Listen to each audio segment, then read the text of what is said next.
안녕하세요. 저는 올해로 34살에 결혼한 지 6년 차가 된 여자입니다. 남편과 저 사이에 아이는 아직 없어요. 공사 현장에서 일하시던 아버지는 제가 초등학교에 입학하던 해에 일터에서 사고로 돌아가셨습니다. 그 뒤로 쭉 엄마와 단둘이 자라오게 되었어요.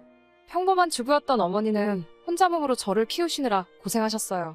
그냥 평범한 아이였던 저에게 어떤 기대를 하셨던 건지 고향의 재취자리를 알아놓으셨다는 할아버지의 말에도 엄마는 저의 교육을 이유로 시골로 돌아가지 않으셨습니다.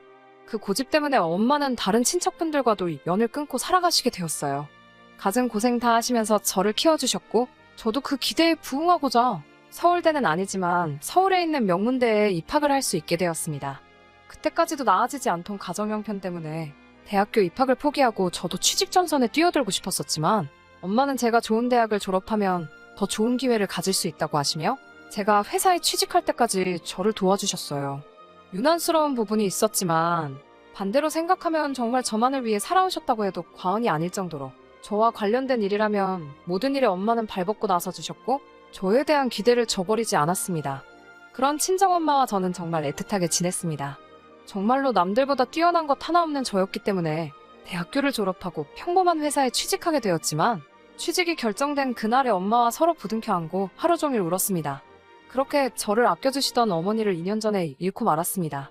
엄마를 잃은 충격보다 그로 인해 벌어진 어이없는 사건에 대해서 한번 이야기를 해보려고 합니다. 남편은 제가 회사를 다닐 때 만나게 되었습니다. 동갑내기라 그런지 친구 같은 모습이 참 좋았던 남편은 서글서글한 그 성격에 제가 사랑하는 친정엄마에게도 너무 잘했습니다. 집에 여자만 둘뿐인 걸 알게 된 남편은 발벗고 나서서 저희 모녀를 참 많이 도와줬어요. 저는 남편에게 많은 호감을 느꼈고 그렇게 1년 정도의 연애 기간을 보내고 결혼을 하게 되었습니다. 저희 집이 사정이 좋은 편은 아니었지만 그렇다고 남편의 집과 비교했을 때 엄청나게 큰 차이가 나는 정도는 아니었습니다. 남편이 모아둔 돈과 시댁에서 돈을 어느 정도 해주셔서 대출을 끼고 서울에 집을 구해서 신혼생활을 시작하게 되었습니다. 저도 시집을 갔으니 더 이상 서울에서 치열하게 살고 싶지 않으시다면서 서울에서 지내시던 전셋집을 빼서 제 혼수와 나머지 결혼 자금을 대주시고 어머니는 혼자서 지방 소도시로 이사를 가셨어요. 친정엄마와 멀리 떨어지게 된 건 제 인생에서 이번이 처음이라 많이 걱정되었지만 엄마는 저 아니었으면 진작에 떠났을 서울이라며 걱정하지 않아도 된다고 당부를 하시더라고요. 결혼 생활은 나쁘지 않았어요. 결혼 이야기가 오고 갈 때쯤 남편이 저에게 해줘야 할 말이 있다면서 경고하듯이 해준 이야기가 있습니다.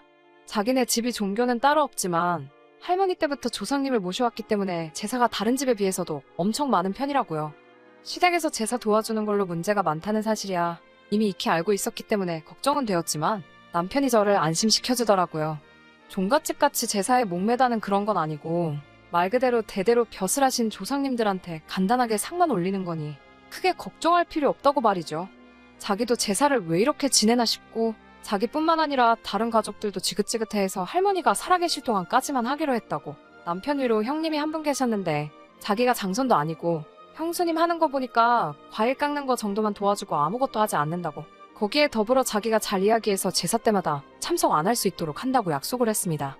하지만 결혼을 하고 나서 저는 시도 때도 없이 있는 조상님 제사의 대부분을 참석하기로 했습니다.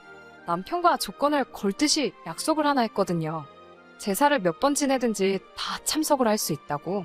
그 횟수는 상관이 없지만 명절 때만큼은 친정에서 더 오랜 시간을 보낼 수 있게 손 좀 써달라고요.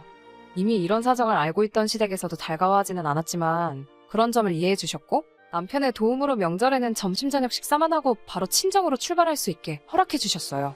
그래도 다른 남편의 형제들도 있고 해서 명절날이면 새벽같이 시댁에 올라가서 제사 준비를 돕거나 하는 걸 빼먹은 적은 한 번도 없었습니다. 그리고 결혼한 지 3년 차가 되던 해에 시할머니께서 돌아가시게 되면서 조상님께 매번 제사 드리는 걸 달가워하지 않던 시댁에서도 제사를 줄이기 시작해서 오히려 명절 때도 따로 제사를 안 올리게 되었습니다. 그리고 엄마가 돌아가신 2년 전 추석 연휴가 시작되었어요. 아직도 그날을 생각하면 후회가 많이 남습니다. 이래 시작은 시댁에서였어요. 평소처럼 새벽 일찍 도착해 명절 음식 준비를 도왔습니다. 시가에서 모여 저녁 식사가 끝나고 뒷정리를 전부 도와드린 뒤에 친정으로 출발할 준비를 하고 있었어요.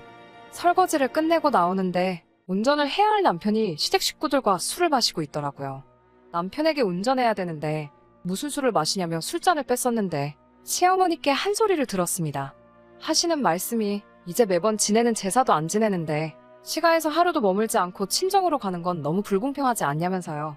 제사를 안 지내게 된 만큼 시가에서 반, 친정에서 반을 보내라고 말씀하셨습니다. 저희 어머니가 저를 보고 싶어 하는 만큼 시어머니도 그동안 아들이 보고 싶었으니 이해해달라고요. 차라리 미리 말씀해 주셨으면 좋았겠다는 생각을 했지만 시어머니의 말이 틀린 말은 아니고 충분히 시어머니나 남편의 입장도 이해가 갔기 때문에 다음날 점심 늦지막히까지 시댁에서 더 머물게 되었습니다. 저녁에 엄마하고 통화를 했는데 시간적인 여유가 많이 생기셨으니 제가 좋아하는 음식들로 만나게 준비해 놓을 테니 시댁에서 맛있는 거 너무 많이 먹고 오지 말라며 저를 달래주시더라고요. 다음날 이제 출발한다고 엄마한테 전화를 하는데 전화를 받지 않으셨어요. 전날에 도착하기로 1시간대쯤이면 충분히 도착할 것 같아서 엄마는 음식 준비하신다고 정신이 없으신가 싶어 별 다른 생각 없이 출발하게 되었습니다. 친정에 도착해서 아무리 현관문에서 엄마를 불러도 아무 대답이 없으셨어요. 느낌이 쎄서 부랴부랴 문을 따고 안에 들어갔는데 부엌에는 제가 좋아하는 음식들이 준비되어 있었고 엄마는 그 옆에서 바닥에 쓰러지신 채로 의식이 없었습니다. 뇌졸중이었습니다. 골든타임을 놓친 어머니는 그날 뇌사 판정을 받으셨고 2주 뒤에 병원에서 돌아가시게 되었습니다. 일이 아무것도 손에 잡히지 않았습니다. 그날 남편을 데리고 나와 하루를 머물지 않고 바로 출발했다면, 아니 제가 운전면허 따는 걸 미루지 않고 그날 저 혼자서라도 출발했었다면 엄마가 그렇게 된 게 전부 제 탓만 같고 저 때문에 이 사단이 난 것 같아 견뎌내기가 너무 힘들었어요. 부모 일은 자식이 저 하나만은 아니잖아요. 결국 어느 정도 시간이 지나고 이겨낼 수 있었지만 그래도 그 무거운 마음만큼은 떨쳐버리기 힘들더라고요.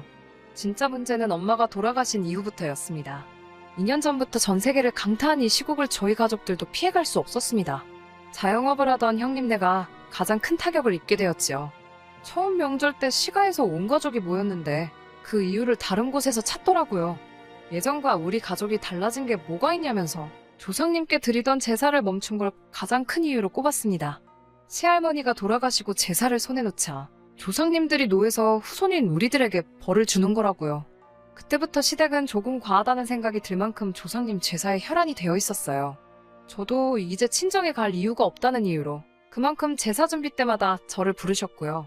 남들보다 더 제사 지내는 걸 이해하지 않아 하던 남편도 불편함을 호소하는 저를 보고도 이때만큼은 아무 소리를 내주지 않았고 오히려 우리 잘 되라고 하는 일이니까 제가 불만만 갖지 말고 더 신경 좀 써주면 좋겠다는 식으로 이야기하더라고요.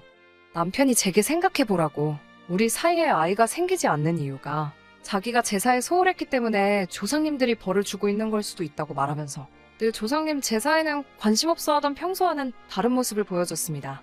제사 준비는 시할머니가 계시던 시절보다 더 심해졌고 그만큼 음식에도 그때보다 신경을 더 썼기 때문에 제사가 있는 날에는 연락을 받고 새벽바람부터 시가에 도착해서 준비를 했어야 했어요. 하루는 조상님이 정해준 길일이라며 저와 남편이 서로 몸을 깨끗이 하고 새하얀 옷을 입고 제사를 드린 후 그날 밤에 시도를 하면 아이가 들어설 거라는 어디서 말 같지도 않은 걸 듣고 와서는 제사를 지내고 나서 애 만드는 건 1시간이면 되겠냐고 말하고는 온 가족이 집을 비워주더군요. 배려랍시고 온 가족이 밖으로 나갔다지만 남편과 제가 집이 빈 사이에 뭘 했는지 다 알 거 아니에요. 더군다나 우리 집도 아니고 시댁에서 말이에요. 그 와중에도 진지하게 달려드는 남편을 떼어내느라 아주 미치는 줄 알았어요. 하지만 그런 시댁의 어이없는 노력에도 전 세계적으로 악화되어만 가고 있는 이 시국이 조상님께 제사 몇 번 드린다고 끝나는 일은 아니었어요. 자영업을 하면서 타격을 입은 형님네는 거의 회복이 불가능해 보였습니다. 급기야 형님네는 길바닥에 나앉을 정도가 되었고 엎친 데 덮친 격으로 시아버지도 건강이 안 좋아지셨어요. 남편과 저 사이에 아이는 당연히 생기지 않았고 거기에 더불어 남편의 회사에서 인원 감축을 준비 중이라는 소문까지 나돌게 되었죠. 제사에 큰 의미를 두지 않는 남편도 이때쯤부터는 역시 그동안 제사를 안 드려서 그런가? 하면서 자신 없는 모습을 보이더라고요. 그러던 어느 날 갑작스럽게 시댁에서 연락이 왔어요. 제사가 있다고 해서 남편과 둘이 시가에 방문을 했습니다. 이미 형님네까지 참석해서 준비를 하고 있었는데 그날 그 자리에는 모르는 사람이 한 명 있었어요. 형형색색의 옷을 입고 누가 봐도 무당으로 보이는 사람이 한 명 있었습니다. 그 사람은 들어오는 저를 보고는 가까이 다가와서 다짜고짜 인연이냐? 라고 말하며 제 얼굴에 손에 쥐고 있던 쌀을 뿌려버리더니 앞귀는 물러가라 하면서 요란하게 굿을 시작하더라고요. 저는 어안이 벙벙해서 그 장면을 그대로 보고만 있었는데 어디서 구했는지 제사상에 올라와 있는 우리 엄마의 사진을 보고 정신이 번뜩 들었습니다. 그 무당은 이리저리 돌아다니면서 혼잣말로 계속 짓거려대다가 다시 어디서 쌀을 한 줌 집어와서 엄마 사진에 뿌려버리더니 쌀이 가득 담긴 바가지를 제사상 앞에 올려놓더라고요. 그러고선 제 손을 잡아 끌고 와서 저보고 엄마 사진 앞에 놓아둔 바가지를 밟아서 어서 깨부수라고 하는 거 아니겠어요. 그래야 엄마가 구천을 떠나 좋은 곳으로 가신다고요. 저는 도무지 이게 뭐하는 짓인가 이해를 할 수 없어서 이게 다 뭐하고 있는 거냐고 있는 대로 소리를 질렀지요.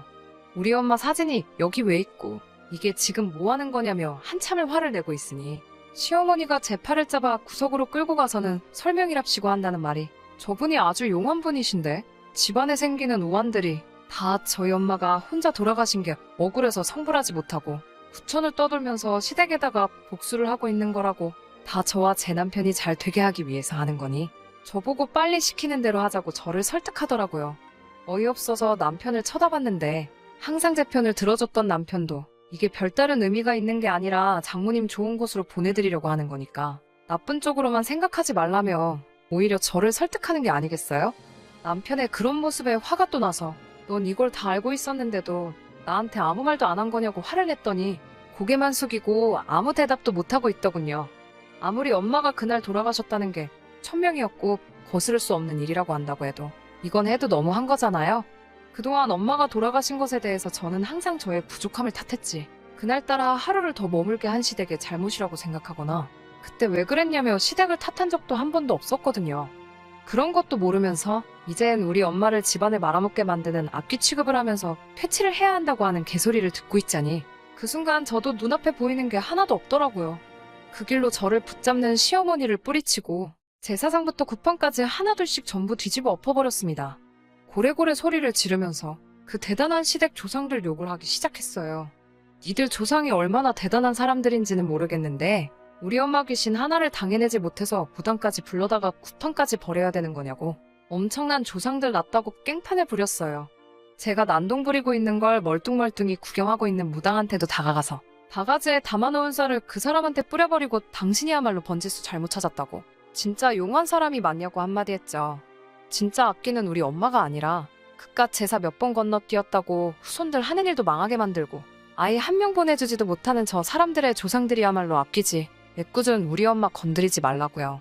한참을 시댁을 뒤집어 엎고 나서야 혼자서 밖으로 나왔네요. 제 눈치 보면서 쫓아오는 남편에게도 따라오지 말라고 소리치고 시댁을 뒤로하고 엄마가 혼자 지내던 엄마의 집으로 돌아왔습니다. 회사에는 사정을 이야기하고 휴직을 하고 있는 상태고 결국 남편과는 이혼 절차를 밟고 있는 중입니다. 집도 남편이 해온 거니 그 집에 채워놓은 혼수만큼만 다시 돌려받는다면 더 이상 바랄 게 없겠네요. 저는 이 결혼 생활로 많은 것을 잃었긴 했지만 새 출발을 해보려고 합니다. 그 사람들에게 일말의 양심이라도 남아있어 진정한 사과를 했으면 아무 일도 없었던 척 다시 돌아가 볼까도 했지만 그날 이후로 따로 아무 말도 없는 시댁과 남편에게 돌아가고 싶은 생각이 하나도 없어요. 계속 그렇게 조상님만 찾으면서 살고 있겠죠. 구판까지 버렸어도 조상들한테 정성이 부족했는지 남편은 결국에는 회사에서 정리해고를 당했다네요. 건강이 안 좋아지셨던 시아버지는 아무 일 없었지만 시어머니가 결국엔 유행병에 걸리셨다는 소문을 들었어요. 형님네 가게가 망한 건 말할 것도 없고요. 혹시나 이 사연을 들으시는 분들 중에 조상님을 모시는 분들이 계시다면 제가 그걸 비하를 할 의도가 있다거나 한 게 아니니 넓은 마음으로 이해해 주셨으면 합니다. 그리고 새로운 삶을 시작할 저도 응원해 주세요. 긴 이야기 끝까지 들어주셔서 감사합니다.